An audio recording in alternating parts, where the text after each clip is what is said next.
Narito na ang pagpapatuloy ng ating kwento.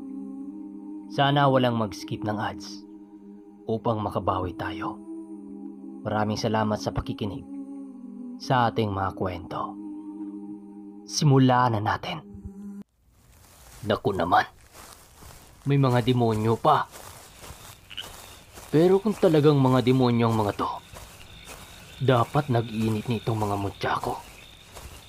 Ay nako, isipin mo lang na hindi ito demonyo. Gabay ng mga mutya, huwag nyo naman sana kung iwan. Hindi yata laglag ang mga karga na to. Kaya ba hindi gumagana? Naku naman oh. Bakit ko pa kasi tinahak tong lugar na to? Nakakabwisit naman. Teka, ito na yata ang susubok sa akin. Hoy! Ikaw gabunan! Yung pinakamalaki dyan. Ikaw ang gusto kong makaharap. Wika ni Terso. Kaya yun ang pinili ni Terso. Dahil alam niyang yun ang tatagal sa mga kumbating papakawalan niya. Dahil baka yung kasing laki lang niya. Baka mamaya, hindi yun obra sa kanya tapos tatakbo. Ang gusto kasi niyang mangyari, matagal na kumbate para hindi naman masayang ang lahat na paghanda niya. Para na din mabanat niya ng husto yung mga agimat niya. Pero naglingunan lang ang mga ito at hindi siya pinapansin. Maya-maya pa, nagtanggal na ng suot yung lalaking may suot na kaitim. Tapos pumasok na ito sa ginawang ritual ng mga albularyo at manggagamot. Ito na ang hinihintay ko. Sige, lalabas na ako sa bakod. Kahit hindi ito ang pinakamalaki, pwede na. Sana kakayanin ito ang mga kumbate ko. Lalabas na ako ha. Magandang laban ito. Nang may biglang magwika ng, Wag mong gawin yan. Oh, sino yun? Hinahanap niya kung saan galing yung nagsalita pero wala siyang nakita. Kaya nagwika ulit siya ng, Hoy! Kung sino man kayong nang trip sa akin, umayos kayo dyan ha. Hindi ako takot sa inyo. Ang lamig naman yata rito.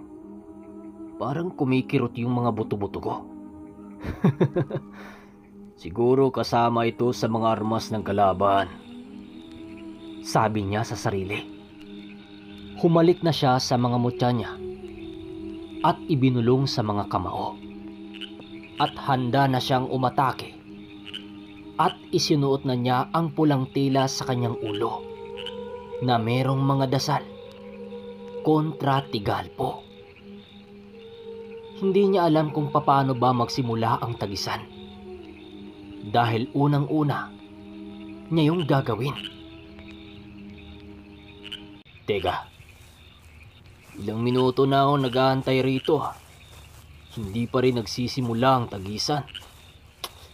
Nakakainip naman. Wika niya.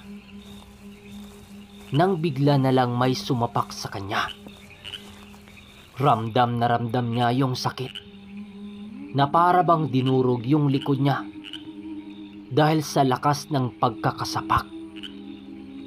Dahil sa nangyaring yon, natanggal sa kanyang ulo yung tali niyang tela. Paubo-ubo siyang tumayo noon. Malabo pa rin sa kanya kung sino yung sumapak sa kanya. Dahil hindi niya nakita eh. Ano ba? Binabato ba siya ng Tigalpo? O may sumapak sa kanya na hindi niya nakikita? Pero yung lalaking nakaitim na nakahubad, naroon pa rin sa bakod ng mga albularyo.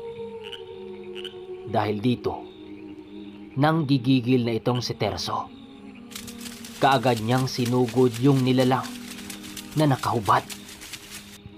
Paglapit niya, kaagad niyang sinapak yung nilalang direkta sa may dibdib nito.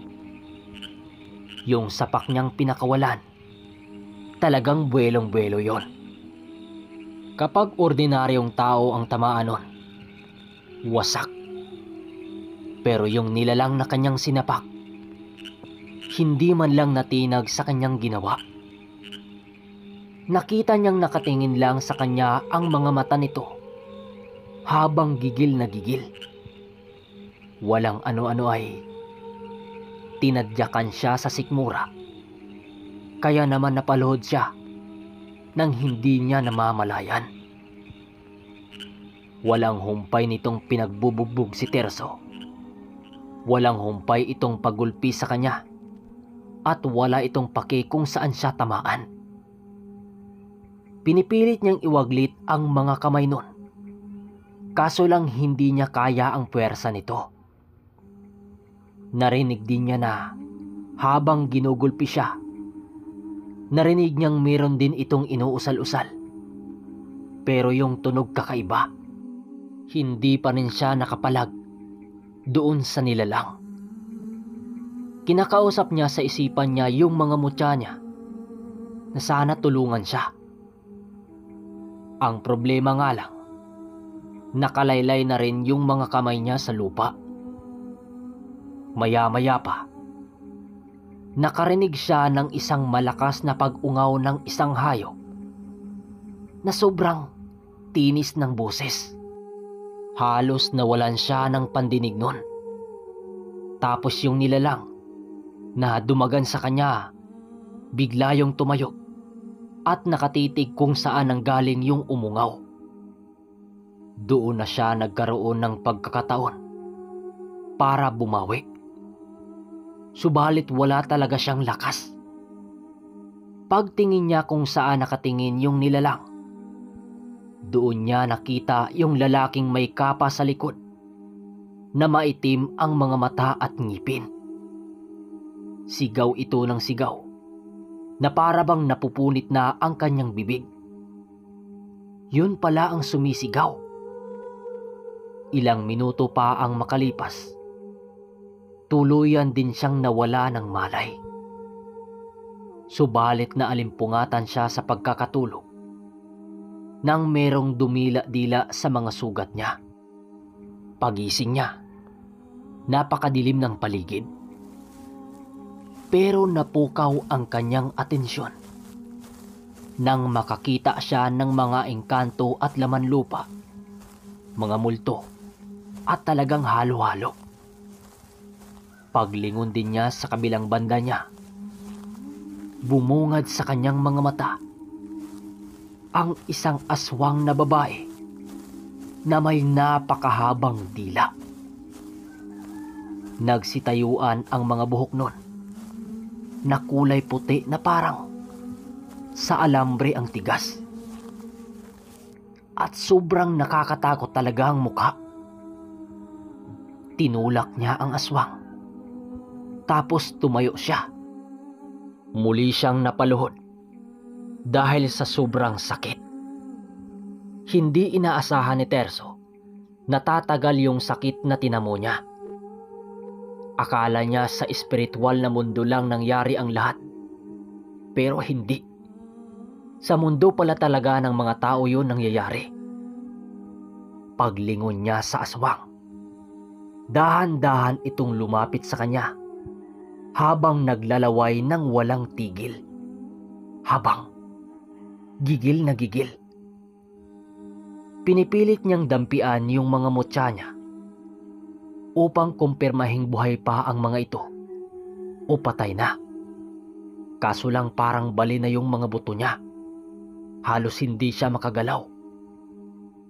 Hanggang sa nagawa na niyang mahawakan ito at naramdaman niyang parang may kuryenteng dumadaloy sa buong katawan niya galing sa mga mutya niya. At dahan-dahan na yung nagsisiinitan. Parang muli lang nabubuhay. At sa isang iglap, Lahat ng sakit sa katawan niyang naramdaman ay biglang nawala. At naramdaman niyang gumana na ulit ang kanyang katawan na parang galing sa pagkabuhay. At naigalaw na niya ang kanyang mga kamao. Bumuelo siya ng kamao para isapak sa aswang. At nagawa naman niya itong mabitawan. Laking gulat niya nang tamaan niya ito dahil tumalsik ito at tumama yon sa isang puno.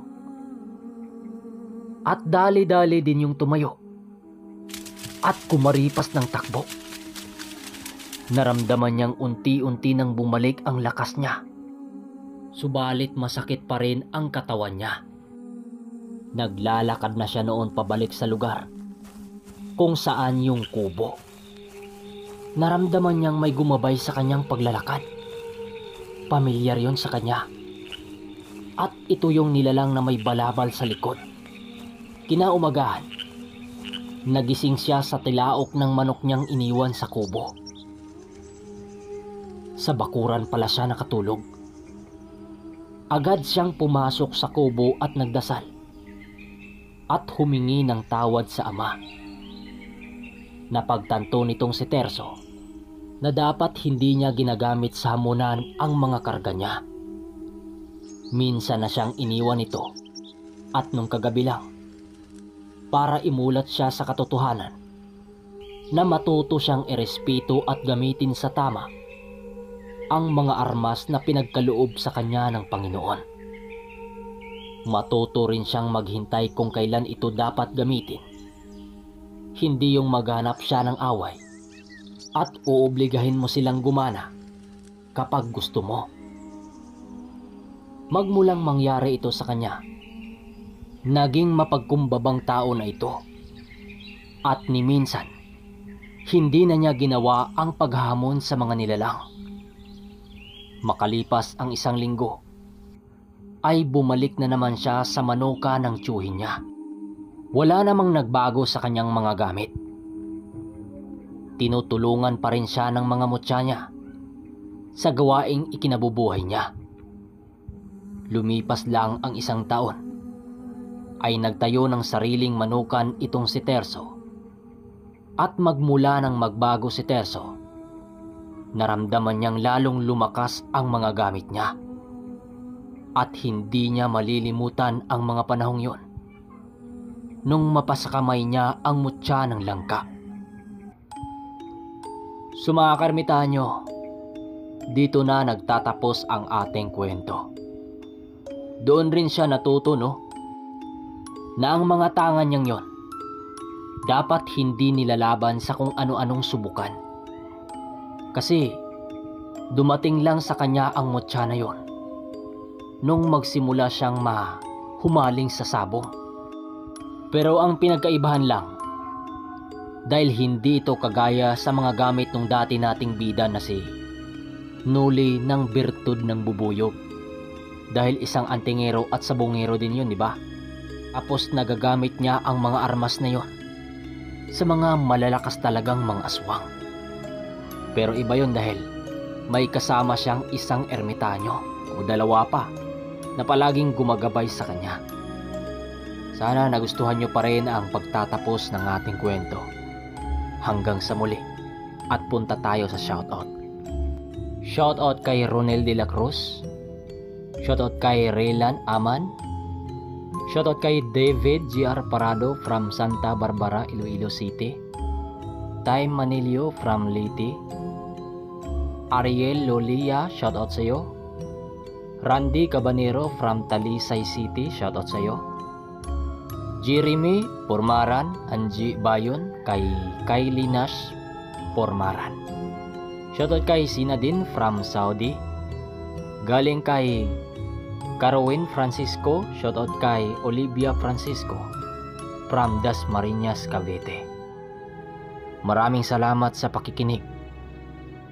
Hanggang dito na lang.